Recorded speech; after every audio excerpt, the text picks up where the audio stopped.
adiga cilmiba soo dejiyo diin ciraab badani cabdigaagii adiga ka dhigay nabi carfoonaye caddadii qur'aankiyo adaa curiyey liilaahay ilaahayow casiis baatiyo caalilkii jiraay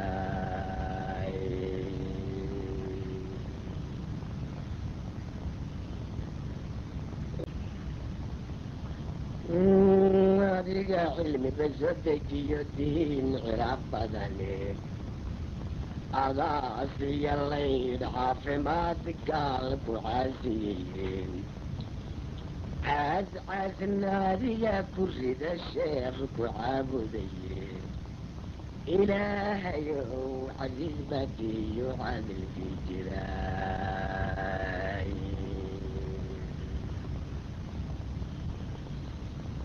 ciyoon baad dhammaysaa waxaad cirib tiraysaaye waxaad caawimaysana dhaqsaadu camiraysaye rabbulcarshi alcadiim waad ogdahay caynkaan raboye ilaahayow casiis baatiyo magacayga waxaa dhahay xasan shafii yuusuf waxaan ahay guddoomiyaha ama managing directorka shirkadda Sky Airline. waxaan doonayaa inaan u sheego macaamiisha nagu xiran hadda iyo kuwa nagu xiran doonada qaabka aan u shaqeyno iyo shaqadayada waxay tahay. marka koowaad Sky waa shirkad Soomaaliyeed dad Soomaaliya waxaa loo jeedaa jinsiga Soomaaliya qof baasaboorka doona wadan kara. shirkadda waxaa la aasaasay taqriiban hadda waxaan shaqeynaa 2 sano dhadhow. baahida waddanka jirta waa shirkad ka shaqeysa airline ah oo duulimaadka ka shaqeysa kana shaqeysa waddanka Soomaaliya oo dhan iyadoo lagu darayo Somaliland, Puntland iyo koonfurta oo dhanba.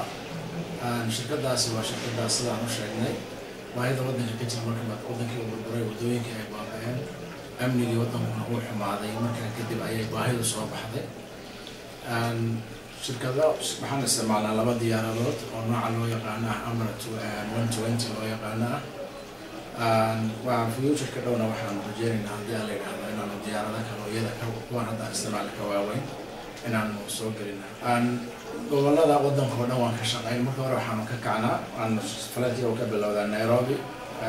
markaan ka tagno waxaan tagnaa Kismaayo maalin walba oo sabti ah 6:00 subaxnimo ayaanu ka kacnaa Nairobi. Kismaayaanu tagnaa. Kismaayo markaan tagno isla subaxaaba waxaan u sugnaa Muqdisho magaalada madaxda waddanka. Muqdisho markaan tagno isla subaxa sabtida waxaan tagnaa Beledweyne. isla subaxa sabtida waa ka soo laabnaa maalinka sabtida waa ka soo laabanaa haddana waxaanu tagnaa magaalada la yidhaahdo Baydhabo isla maalinkaaba. Baydhabo ka soo noqonnaa night stop ama habeenka waxay barataa diyaaradda habeenka axadda soo galayso magaalada Muqdisho. subaxa axadda ayay diyaaradda Muqdisho ka galahdaa waxay tagtaa Gaalkacyo. Gaalkacyo waxay ka aadaa Hargeysa isla subaxa axaddaaba. isla axadda lafteedii way Hargeysa ka tagtaa haddana waxay tagtaa magaalada Boosaaso ee Puntland. Boosaaso isla maalintaba way ka soo laabataa Hargeysa ku soo noqotaa isla maalinka axadda ahayd. waa night stop haddana habeenkii labaad waxay baraday Hargeysa. waa habeenka Isniinta soo galayso. subaxa Isniinta soo galayso ayay haddana waxay ka soo baxdaa Hargeysa waxay timaadaa magaalada Gaalkacyo timaadaa. Gaalkacyo haddana ka soo kacdaa isla Isniinta soo galinkeedii horeba waxay timaadaa Muqdisho. markay timaado haddana Kismaayaan ka aadnaa Muqdisho ku laabanaa. markaan Muqdisho ku laabanaa haddana waxaanu aadnaa Cabadwaq baan aadnaa isla Isniintaba habeenkii ay soo galaysay talaadadana waa telefoonada macaamiisheeda waxaan u sheegaynaa dadka Soomaalida walaalahayada aan doonayna inaanu service-ka u qabanno. telefoonada yada ayaan doonaynaa inaan u sheegno. مثلا xafiiskayga Nairobi wuxuu ku yaalaa buildingka loo yaqaan Mall ayuu ku yaalaa. dabaqa koobaad ayuu ku yaalaa. telefoonada xafiiskana waxaa weeye 2547 13 eber 13 eber 5 eber ama 5 hal baan leeyahay.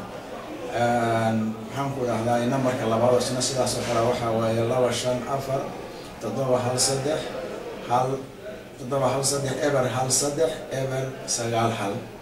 xafiiska magaalada Kismaayo wuxuu ku yaalaa kasoo horjeedka townka magaalada kasoo horjeedka masaajidka baajuunta numberkuna waxaa weeye 2526 188 2 xafiiska muqdisho wuxuu ku yaalaa kasoo horjeedka wasaaradda arrimaha dibadda ayuu ku yaalaa buildingka loo hadda la yiraahdo meesha la yiraahdo hotel Ramada ayuu ku dhex yaalaa numberkuna waxaa lagala xiriiri karaa 2526 155 555 62 numberkaas laga xiriir xafiiskaas hargeysa xafiiska iyagu wuxuu ku yaalaa waxaanu heshiis wada shaqayn leenahay shirkadda Sky Airline ayaan wada shaqaynaa tigidhada waxaa laga goosan karaa xafiiska daala ee headquarterka daala ee ku yaala magaalada hargeysa ayaa lagala xiriiri karaa numberka laga helayana waxaa weeye 2526 344 212 43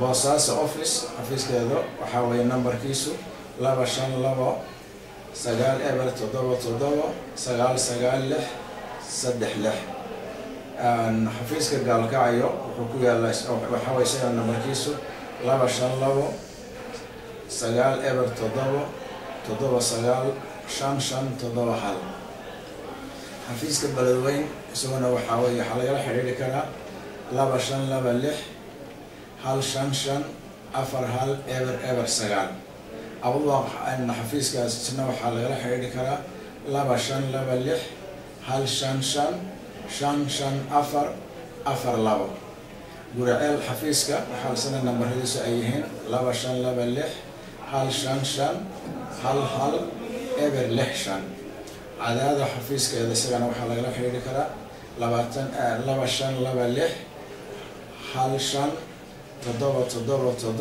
888 baydhabo office isagana waxaa lagala xiriiri karaa nambarada 2526 158 171 3 marka xafiisyadana waa kuwaas waxaan dadka Soomaaliyeed ugu bishaareynaa insha Allah una ballan qaadayna hadii alla yiraahdo service aad iyo aad u wanaagsan inaan dhulkii hooyo aanu insha Allah aanan dadkii aanan uga tirin dhibka Soomaalida ku dhacay aanu waxaan la qaybsano service fiican aan sameeyno waxaan kala xusin mudan intaan hilmaamin koonfurta Soomaaliya hadii Blue Sky waa shirkadda koobaad ee ugu duulimaadka badan maanta oo aan idin la hadlayo taariikhdu ay tahay 3 bishii 6 saddex falayd bay Muqdisho ka kacday ku soo laabatay shalay waxaanu sameynay 5 falayd baanu shalay oo kaliya sameynay oo ay 2 bishii 6 ahayd 2014 mar dhow waxaanu ku darnay Somalia iyo Puntland mar dhow waan ku daray magacaas waxaan u sheegayaa waa magac Soomaalida dadka u yaqaanaan marka aad iyo aad baa mahadsantihiin waxaan leeyahay walaalayaal soo dhawaada aad iyo aad baan idin salaamayaa mahadsantihiin salaamu calaykum wa rahmatullahi wa barakaatuh